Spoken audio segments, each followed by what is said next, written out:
Malawi Today. Kukulandirani kwina kulikonse kumene muli pa Malawi lero tikupasirani kuyankhula kwa Bone Kalindo dakhalani pomwe. The DC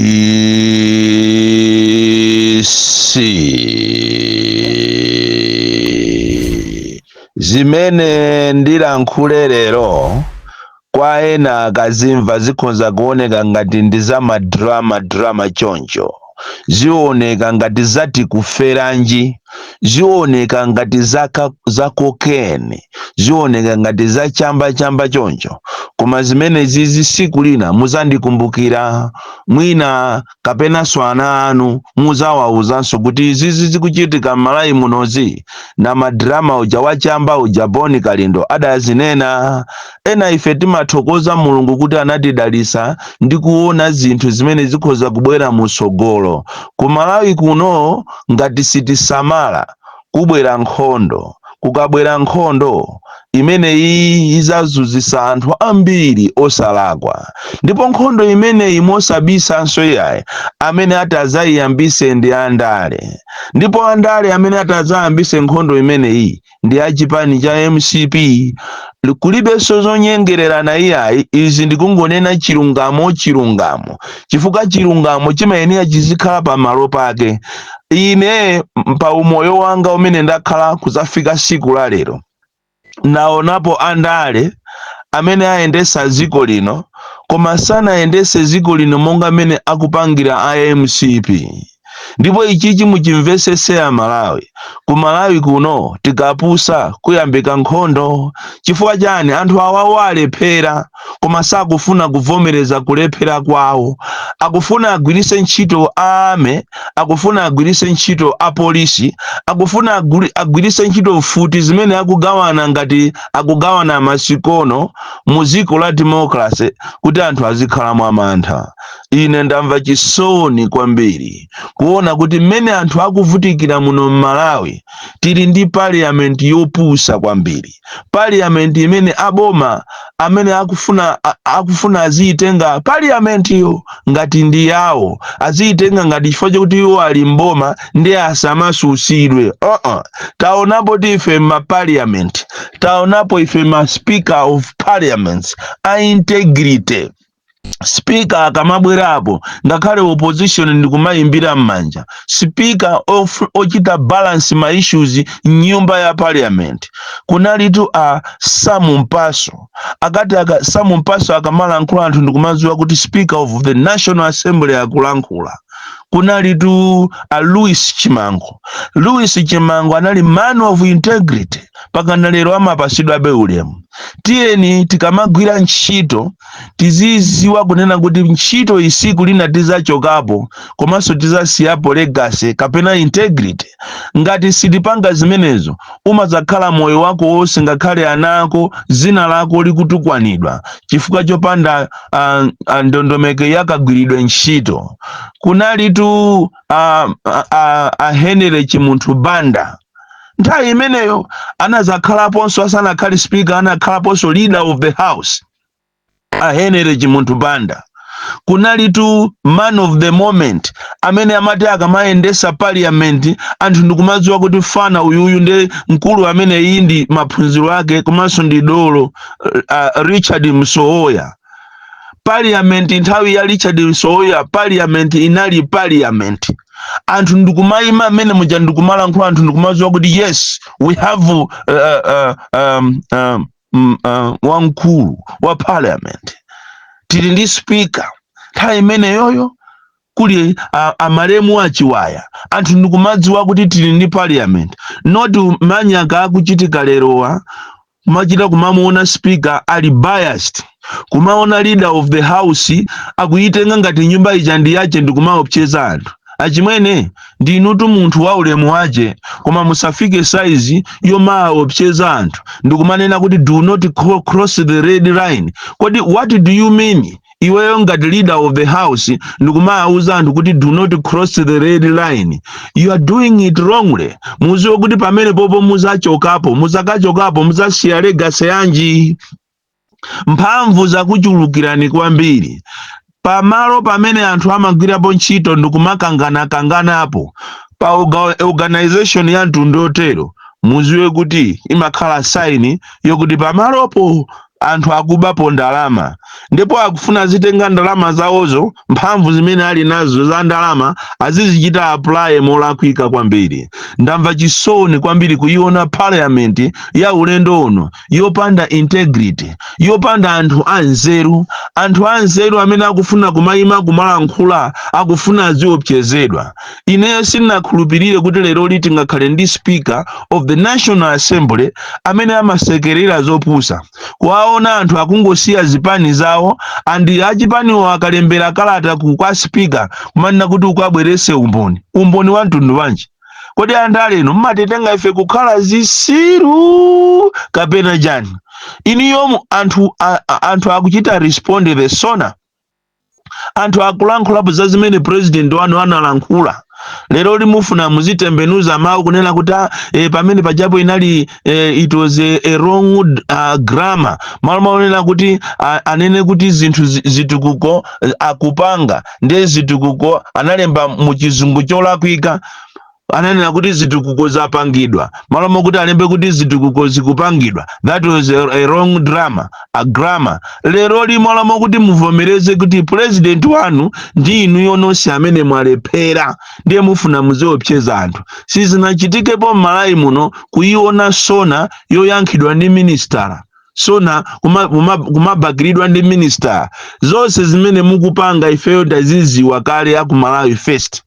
Pakali panomba weekend inoyo kwaikidwa budget, aliyense by yesterday wakachita submit budget kwa SPC, deputy minister, ayo nonse ma minister ni ma deputy ndi ma MP ena zisiru za ma MP amene amangobakira china chilichonse mukunyamuka aliyense akupita kwawo weekend ku constituency.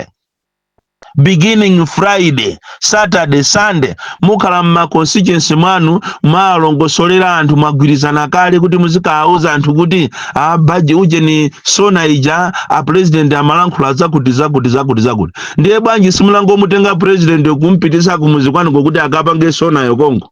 Chifukwa pajaso ndi pali program yone yakuti taking parliament to the people. Ndiye osango atenga abale ano ndi olendo nawo kumuzi kwazika alankhula okha bwanji. Osamaopseza anthu mu democracy. Iniyo vomerezani kuti zatira kwika, chifukwa ndi mmene zinthu zilili. Kuvomereza kuti ifeyo talephera sikhala tu crime. Ndipo inu simukhala oyamba, koma inu mukufuna mulitenge ziko lingati ndira amanu, ziko lingati ndiranu, kuti iniyo ndiye amene muli pamwamba. No wonder panopa zimene mukupanga mapulogalamu obera okha. Koma ndafuna ndikusimikizireni, kha mubera kha simuzabera, koma zinthu zikuvutani mu 2025 kupita uku, ndipo muzachita regret. Ndipo kunali sobwino ndalama zimene mwabazi mukanangobazo mwezo ndikukhala pansi chifukwa muzazunzika koopsa. Komanso mwinu ngati mukuona ngati atazazunzike ndi opposition, sazazunzika opposition okhatu, azazunzikaso ndi inu nomwe kupulasiso abale anu.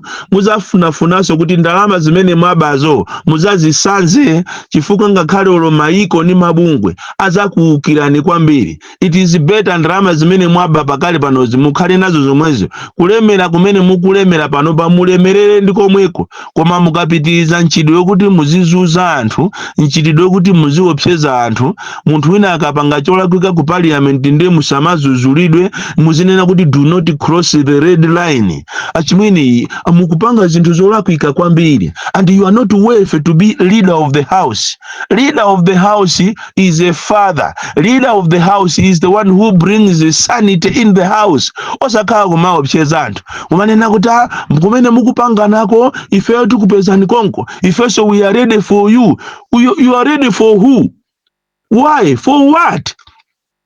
Muziko la democracy kufuna kumaopseza anthu mwalephera vomerezani kuti ifeyo zinthu zativuta, chimene tinabwerera mboma mu ndikuba, ndipo ife kupanda malemu chilima ife sitikanakhala pano, because those are the facts. And do not forget ena tinali limozi pa front line, achina chimwendo tinali limozi pa front line, inu ndi ine kumapanga limozi front line. So inu simunga ndiopseze tu ineyo tu, inetu siningalole kuti muzikapitiriza kuanamiza Amalawi tu. Ngati ili programu yophana tiye ntingophana. Kuphana kumangidwa koma kungonena chilungamo chache kunena kuti vomerezani ndipo musapitirize nchitiro omwe munamiza president wanu kumamuuza kuti iziloze bwana kuzitenga umphamvu kwambiri kuzitenga khaya kuti muli ndi mfuti ndiye muziopseza anthu iyo imeneyo sigwira. Ndipo ndafuna ndikusimikizireni kwabwera mafoni ambiri kuchokera kwa Amalawi kunena kuti akalindo ndi mmene zinthu zafikira, uzanane ndi anzanu, uzanane ndi ma-activist a genuine, osakhala ma-activist manjanjawidi akuba amene angodalira basi kumapasidwa ndalama kuboma. Tikuyenera tiyende pansewu, Amalawi apange mademo, ndipo mademo amene wawo akufunika kulilongwe, sakufunika kwina kulikonse. Ndipo Amalawi ndafuna ndikusimikizireni kuti mafoni anu amene mwayimba dzulo after mutaona mikungirima yosiyana kukwera kwa zinthu,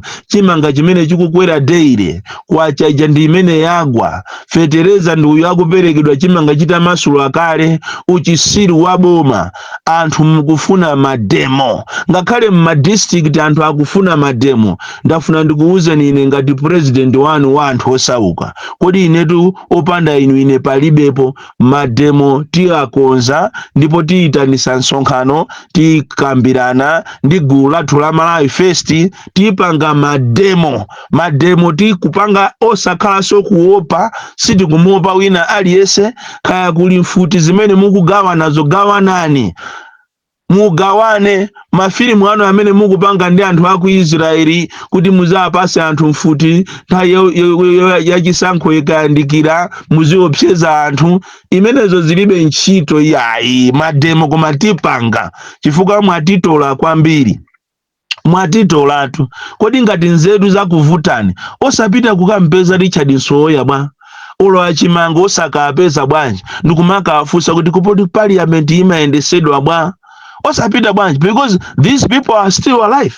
Achimuntu banda mulinawo so parliament momo chimuntu banda muntu akati akamala nkhula ndikumaziwa kuti yes speaker akulankhula osakhala manyaka amene tili nawo pakali pano. So there is no way iniyo muzika opcheza a opposition chifukwa choti akuzuzula nchitidwe onama. And imene ijayo sona ijasono mawu asona taaziwa kuti sona ndi mawu ena othandauza kuti boza. So tikamanena kuti sona iwe usandipange sona ndiye kuti iwe usandipange boza, mungoziwa kuti tikulankhula nyenwa ya inuyo chifukwa sizinachitike ponso ku Malawi kuno kukhala ndi president wonama. And it is true in other countries, even pa Zambia pomba ulo ku South Africa president kungolankhula boza zimene zozo zili Malawi, malamulo a Malawi kulankhula boza ndi impeachment straight. So do not intimidate anthu. Musazitengere mphamvu molakwika kuti muziopseza anthu in a democratic country like Malawi. Zimenezo sizitheka chimwene. Olo mutagwirisa force ya mtundu wanji, olo mutachita train anthu ochuluka bwanji kuti muzabwerese chipwirikiti nthawi ya zisankho, ulo mutachita transfer a police motani, koma ngati nthawi yanu yakwana basi anthu sakukufunani. Andi muzimvere chisoni kunena kuti sizinayambe zachitika mu Malawi muno zinthu ndikukasokonekera chonchi. Chinthu ukagule ndithu ukagule chimanga 100 chakuti andi masalaries a anthu ena sakufika ku 100 eko, ngakhale munayika malamulo a minimum wage kuti ndi 100,000 koma masalaries sakufikako. Tapita ni mwa mwenyemu ubunaja mulini minister akonko amene akuyendera za anthu antchito, mupite mwa mwenye mumutume akaone mmene anthu akuvutikira, mupite ku makampani ngati kwa nje wako, mupite ku Salimako, mupite ku Kasungu, mupite mu Nzuzu, mupite mu Blantyre mukaone mmene anthu akuzunzikira, mpite ku Tcholo ndi ku Mulanje mukaone mmene anthu akuzunzikira. Masalaries osakhala so kuti akumampasa munthu ngati akumpasa mwana kuti akagule maswiti. So do not intimidate anthu. Apapa ndi pamene achali chimuka nabwera apo sopano ndikulowerera chifukwa parliament imene iyi kupanga chibwana kwambiri. Koma soka ilo tili ndi achali chi fake, asogoleri opemphera a fake chimene akuziwa basi ndikupita ku State House ndikumakalandirako ndalama ndikumanama kuti ati iwo ndiwopemphera. Uchisiru weniweni umene uli muno Malawi ndiye ndafuna ndikuwuzeni kuti uchisiru ukapitiriza muona Malawi muno muyambika nkhondo, koma nkhondo si yabwino. Muzaona ngati mukuteteza kuti mufuna mupitirizebe kuti muzilamula, koma muna mukupanga uchisiru umene wofuna kuyambisa nkhondo chifukwa chokuti nkhondo simukuyiziwa. Mwafuse akuwame amene amapita ku DRC, mwafuse kuti kodi akati nkhondo ndi chani? Nkhondo ndi chani? Imalira tumfuti ndikumangozinyera ndikumangozikozera. Ana aja kusiyidwa, munthu kusiya mwana waje kutenga ntanga, umaona ngati akutenga mwana. Nkhondo si yabwino. Choncho inu MCP, do not try and bring terror in Malawi. Don't bring war in Malawi. Don't create tension. Ndi uchisiru umene mukupanga inu ku parliament anti tikubwererani Kongo tizakupangireni ma demonstrations. Kaya muli ndi anyamatano ati opseza amene ozawo tikakumana nawo pompo. Ifeso ndife anyamata opseza. Ifeso tini njira zathu zimene timapanga. Bon Kalindo, the DC, mwana upsha kwambiri, the most deadly and dangerous child from Nyeza village, Tiye Mabuka, Box 76, Mulanje, Malawi, Southern Africa.